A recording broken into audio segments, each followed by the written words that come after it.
Imagine this. You've just woken up, still a bit groggy maybe, and there they are. Two men standing right there by your bedside. And they look totally solid, completely real as anything else in your room. You rub your eyes, you blink hard, maybe you even, pinch yourself, but nope, they don't budge. They're just there. Then, really slowly, starting from their edges, they just begin to dissolve. It's like the air itself is just consuming them until, poof, they're gone. This wasn't a dream. And it completely shattered one person's understanding of reality. So that's where we're starting our deep dive today. Welcome to the deep dive. We take fascinating source materials and pull out the key knowledge and insights for you, basically giving you a shortcut to getting informed. Our mission today, well, we're diving headfirst into the really extraordinary experiences of an individual. Her journey into consciousness, it reveals this surprising link, between our thoughts, our emotions, and get this, the actual fabric of physical reality. We're going to unpack some profound insights that come from channeled material, but also intense personal exploration. We'll guide you through concepts that are honestly pretty hard to categorize easily. What really excites me about this material is how it just keeps delivering these aha moments. The kind that challenge everything you thought you knew about, well, existence. We'll introduce you to Jane Roberts, the channeled entity called her Rupert, and her truly unique path of discovery. And that's exactly it. This deep dive, it's a really compelling opportunity, I think, to challenge some of our deepest assumptions about what's real and, how we perceive it all.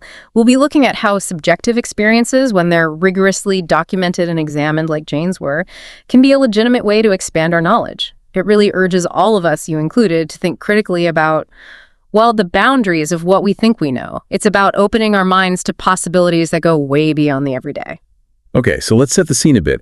How did all these fascinating insights actually come about? It all centers around Jane Roberts, who became a medium channel for this entity known as Seth. Mm-hmm. Their communication actually started pretty humbly with a Ouija board, believe it or not, but it evolved really quickly into direct dictation.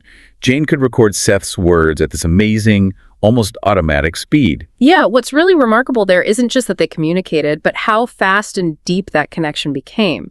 Moving from something mechanical, like a Ouija board, to a direct verbal flow. Right. Jane was essentially just taking dictation. It says a lot about the intensity and maybe the authenticity of the bond they formed. It went way beyond simple curiosity. It really became a channel for incredibly complex, structured information. And that deepening connection, it quickly led to some truly mind-blowing insights, didn't it? One of the earliest and maybe one of the most vivid came from Jane's own dream visions. She once had this incredibly detailed vision. It was of a monk, and Seth later said this was her brother, quote, Lauren. He was on a pilgrimage in Asia, middle-aged, doing penance for sins, and apparently someone had stolen his shoes while he slept.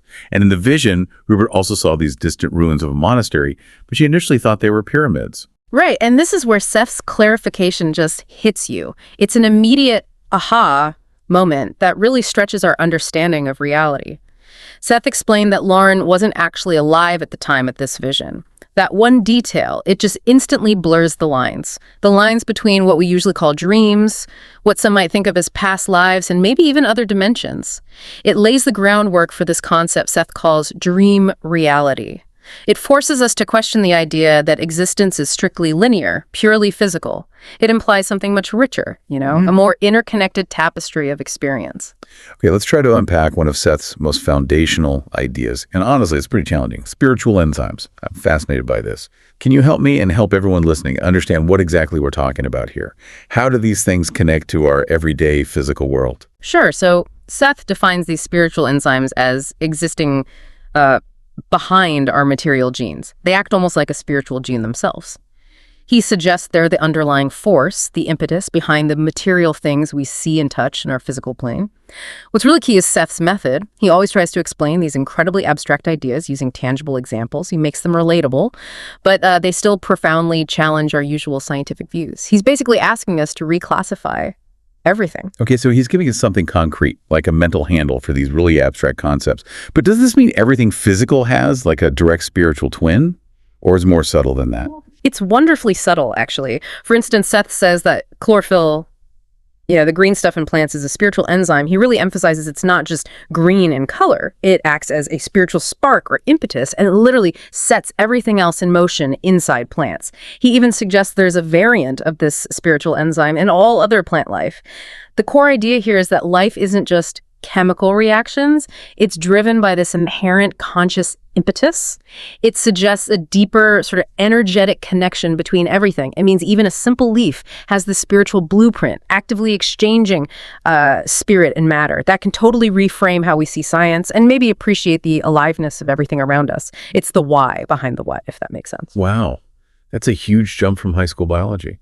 If chlorophyll isn't just pigment, but a spiritual spark setting things moving, what does that imply about life itself? Does Seth give other examples, maybe something a bit easier to grasp intuitively? Did he move beyond just biology? Oh, absolutely. He uses color as another example, maybe one that's even more accessible for us. Any color or any substance like that, he argues, can be a spiritual enzyme.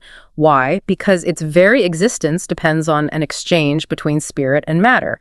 He uses color because, for us, it's easier to grasp its subtle energy than, say, the scientific details of chlorophyll. It's about recognizing this constant, invisible interaction happening at a fundamental level, the interaction that gives rise to all physical things we see. And he connects these spiritual enzymes to something we all feel constantly.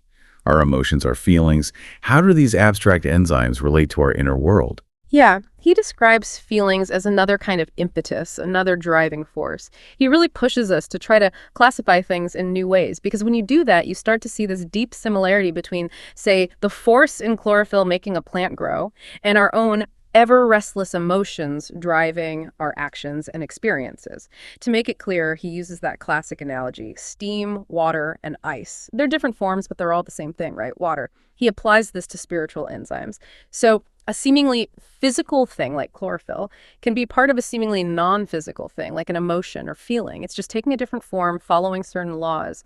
Basically, just like water changes form but stays water, spiritual enzymes are this fundamental energy. It can show up as physical color, a plant function, or even that intense feeling inside you. It's all the same underlying energy, just in different states. Okay, here's where it gets really interesting and, frankly, pretty mind-bending. Seth presents this totally revolutionary idea. Our physical plane, our reality, is literally composed of solidified thoughts. He's so sure about this. He even predicts scientists will eventually figure this out. So if our reality is truly solidified thoughts, what does that actually feel like? How does it change how we interact with the world? Is he being literal? Or is there some metaphor here we need to grasp? Seth is quite literal, but it's a kind of literal that goes beyond our usual physical understanding, you know? He gives us this mental image to help visualize it. Imagine living metal wires that seem to penetrate everything in existence. Utterly. He explains these wires are basically spiritual enzymes or solidified emotions, forever in motion, yet eternal enough to form a more or less consistent structure. They are, as he puts it, the tentacles that form matter. So try to picture this invisible, energetic lattice like a web woven from our consciousness and feelings that physically creates the world around us. Our reality, the one you perceive right now, is literally a manifestation of thought and emotion. It suggests we all have this subtle but profound influence on the solidity of things around us. So the chair you might be sitting on right now, the device you're listening on, the very air you breathe, all of it is, in some deep sense, solidified thought. That's astonishing. It truly is. And Seth explains that this physical structure, this world we see, is actually a convenient convention, like a physical wall. The wall isn't really there in some ultimate, absolute sense. But we act like it is for practical reasons. Otherwise, as he says, you might break your neck. Think of it like the rules of a game we all implicitly agree to play. He even adds that he, on his own plane, respects similar structures, but he understands them to be more transparent. His walls are like clear glass, ours are like opaque brick. It's still a boundary, but how we experience it depends on our perception or agreement. It's a practical agreement we're all participating in. So yeah, in a way, we're all in this kind of consensual hallucination. It's quite a feat of collective imagination, isn't it? That really does add a fascinating layer. And he goes further, right? Saying spiritual enzymes aren't just the cause of action, they become the action itself. Can you expand on that? Yes, and that link is crucial. It helps us understand how something like love or hate isn't just a feeling, but a force that actually shapes our world. He uses love and hate as prime examples. These aren't just abstract ideas or passive emotions. They are actions that inherently involve physical manifestation. Think about it. The physical feelings, the behaviors, the ripple effects you see with intense love or hate, they move energy, they create tangible effects in our reality. They literally are the activity itself. And this all leads to a really profound insight about freedom, doesn't it? About how we can truly get beyond the limitations we feel in our lives. It absolutely does. Seth wraps up this part by saying, rational truth is a necessary prerequisite, but it cannot free you.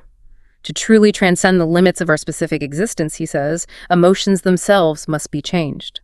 This, he argues, is what lets us see variables, see new possibilities beyond our current understanding. The aha moment here is realizing that just understanding something intellectually isn't enough. Real transformation, real freedom, comes from actively shifting our emotional landscape. It's a call to transform at a deep gut level, emotionally. That's what allows us to perceive new choices, maybe even new realities. That insight about changing emotions for real freedom, it's a profound call to transformation. And speaking of transformation, that's something Jane Roberts or Rubert didn't just grasp intellectually. She lived it through her own incredible personal journey. She had this strong belief that the human mind has way more perceptive abilities than we usually admit. And she saw her deliberate journey into subjectivity, basically studying her own consciousness as a totally valid path to knowledge, just as valid as objective science. Yes, and it's important to appreciate her rigorous, almost scientific approach to subjectivity. She didn't just blindly accept these experiences as, supernatural. No, she treated her own consciousness like a lab, meticulously observing it. She tried to understand its nature and scope without forcing it into preconceived boxes, approaching it with real intellectual honesty, even when it completely challenged her deepest beliefs. That's what makes her journey so compelling and, I think, relatable for anyone who values exploring things empirically. And she definitely had moments of deep skepticism, especially early on. I mean, I can only imagine what it must feel like to suddenly start channeling an entity. Oh, her initial resistance was intense. She genuinely considered Seth to be a personalized subconscious fantasy because, honestly, the idea of spirits or an afterlife just didn't fit her rational worldview at all. It wasn't just a casual dismissal. It was this deep-seated scientific skepticism battling an undeniable unfolding experience. She was really trying to fit a square peg into the round hole of conventional reality. So, as these sessions kept going, and this entity, Seth, kept talking, how did she and her partner, Robert, try to make sense of it all, especially with her skepticism? What was their sort of next step? Well, it was very practical, almost stereotypically American, you could say, when the Seth sessions just kept happening and getting deeper.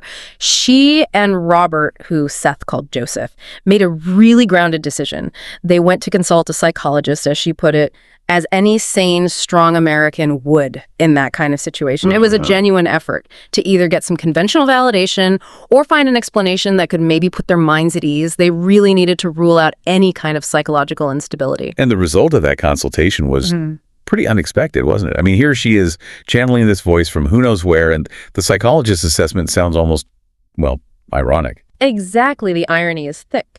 The surprising conclusion was that Seth, the channeled entity, actually seemed far more mature and balanced than the psychologist himself, which ultimately eased Jane's and Robert's deep concerns. And what's more, and this is a really key takeaway for you, the listener, despite all the pressure and the truly mind-bending nature of this experience, it paradoxically made Jane more competent in practical affairs. And it showed no unfavorable signs of instability. Her skepticism didn't disappear, but her fear did. So what does this all mean for you listening right now? It's not about blindly embracing the supernatural or trying to channel entities yourself. Not at all. It's more about recognizing that a rigorous personal search for understanding, even when it goes into seemingly subjective territory, can surprisingly lead to greater stability, more capability, and maybe even a deeper connection to your own inner strength. It fundamentally challenges that common idea that exploring your inner world somehow makes you less grounded in everyday life. In Jane's case, it was quite the opposite. Okay, this brings us to a really pivotal moment in Jane's journey, what she described as her first undeniable glimpse of dream reality. And it started with a totally unplanned experiment. She just used a simple blue glass bottle filled with water as a stand-in for a crystal ball, and she stared intently at it for about half an hour. It's such a wonderfully unpretentious start to something so profound, isn't it? It really speaks to the idea that deep insight doesn't always need fancy tools or ancient rituals. Sometimes it just needs focused intention and a willingness to simply look beyond the ordinary surface of things. It suggests that the doorway to other realities might be much more accessible than we usually think. And then she found herself slipping into this very deep trance state. She started feeling strange, her voice got hoarse, she felt extremely drowsy, her eyelids were heavy, her head kept dropping. What's really striking is how her perception of her body changed so dramatically. Her body felt extremely light, like she had no weight. Her arms and shoulders felt like water or air, as if her body just wasn't substantial enough to move. Have you ever felt so exhausted, so out of it that your body felt weirdly light, or maybe your senses suddenly got sharp? Jane's experience takes that feeling to a whole other level. Yeah, what's fascinating there is that stark contrast. Her subjective experience was her body becoming weightless, insubstantial, like air. But her partner, Robert, objectively saw her limbs as heavy, difficult for her to move. He literally observed her struggling while she felt like she was dissolving. It really raises important questions about the multi-layered nature of our physical experience, how our internal state can radically change our perception of our own body. It's like they were simultaneously occupying different frequencies of physical sensation. And these intense physical difficulties were paired with this paradoxical sensory enhancement. Simple things, like picking up a coffee cup, became a massive struggle. She described needing superhuman physical effort, and when she finally managed it, her movement was sudden and jerky. But at the same time, her senses became incredibly sharp. She had extraordinary vision, could read tiny print from much farther away than usual, and she could hear every single sound in the house with this unusual clarity, like her hearing was suddenly super-tuned. It's a profound demonstration of altered consciousness, really, where our normal physical limits can feel amplified, but sensory input from other channels becomes hyperacute. It suggests a kind of reallocation of perceptive resources. It allows for a different kind of engagement with reality, where those boundaries between internal and external become incredibly fluid. It's almost like her physical body became less of a barrier, letting more direct sensory information flood in. This intense trance went on for about 3 hours. It only ended when she actually went to bed. And it was there, in bed, that she had a dream. A dream of two men, just wearing ordinary clothes, talking casually right there at her bedside. Then suddenly, she was jolted awake by a loud crash. But here's the truly startling part, the ultimate aha moment for Jane, and maybe for you listening. When she instantly became alert, fully awake, in her own bedroom, she found the two men were still there. They were solid, three-dimensional, totally non-ghostly, just standing by her bed. She tried everything to deny it, pinching herself, rubbing her eyes, closing them tight and reopening them, but they stayed, undeniably present. So what does this all mean? She's wide awake, in her own bed, and these two figures are there, as real as her bedside lamp. It's that aha moment that completely shatters her previous reality and just blows open a whole new world of possibilities. And if we connect this right back to our earlier discussion about solidified thoughts and reality being a convenient fiction, well, this personal experience becomes powerful, undeniable proof almost. Proof of the potential validity of other dimensions of experience existing right alongside our own. Her physically waking up didn't make them vanish, it just highlighted their substantial, even if temporary, presence in her reality. It strongly suggests that our waking state might just be one frequency on a much wider spectrum of existence, and that these solidified thoughts or spiritual enzymes can indeed manifest forms that our normal senses can perceive, even if just for a moment. Her experience really validates the theoretical framework Seth had provided. And then, just as mysteriously as they showed up, the men started to gradually dissolve, fading from their outer edges, as if air was consuming them, a visually stunning and, I imagine, profoundly unsettling thing to witness. It's precisely that. The way they dissolved, it speaks to a fluidity of reality that just flies in the face of everything we're taught about solid objects being permanent. It wasn't a sudden vanishing act, but this gradual, almost organic fading. It hints that whatever held their form together used a different kind of energetic glue than our everyday stuff. It perfectly illustrates Seth's idea of reality being a convenient convention that can sometimes become more transparent. The aftermath of this experience was just as profound as the encounter itself, wasn't it? Rupert felt this intense sense of loss as they vanished. And she had this deep gut-level knowing that these men were just as real as she was, that she had just witnessed another valid dimension of reality. But here's the kicker, the crucial physical anchor that really grounds this incredible story. She then discovered the source of that loud crash that woke her up. It was a heavy flower pot dirt, geranium roots, and all lying on the floor in another room. Their cat, Willie, had knocked it off the windowsill. Yes. That physical proof of the crash is absolutely vital. It stops the whole thing from being easily dismissed as just a hallucination or a leftover dream fragment or some psychological blip. The objective reality of the broken flower pot and the verifiable action of the cat, it underscores the subjective yet undeniably real encounter she just had. It weaves together two seemingly separate realities, the totally mundane and the utterly extraordinary, into one perplexing and ultimately undeniable moment. It really demonstrates that the world isn't as neatly divided into real and unreal as we often like to think. So, wow. We've taken quite an incredible journey today, haven't we? From channeled insights into things like spiritual enzymes and the idea of solidified thoughts, through Jane Roberts' own rigorous exploration of her consciousness, her battles with skepticism, culminating in this profound, undeniable personal experience that just completely blurred the line between dream and waking reality. This deep dive has truly challenged our basic assumptions about matter, about consciousness, about perception. It suggests an existence that's far more fluid, far more interconnected than we usually imagine. And its relevance to you, the listener, is truly profound, I think. This deep dive suggests that the reality you perceive, your everyday reality, might be far more fluid, more responsive than you think. That your own thoughts and emotions might play a much more direct, fundamental role in manifesting that reality than science currently gives credit for. It's really a call to reevaluate your own personal power in shaping your world, to recognize that your inner landscape isn't separate from your external reality. They're deeply intertwined. So we'll leave you with this provocative thought to mull over. If our physical reality truly is made up of solidified thoughts and animated by these spiritual enzymes, what kind of profound responsibility do we then have for the reality we collectively and individually create every single moment? And maybe ask yourself, what walls in your own understanding of existence are you now willing to examine? And perhaps, just perhaps, allowed to become a little more transparent, revealing the deeper connections that are truly shaping your world. We really encourage you to ponder that as you navigate your own unfolding reality.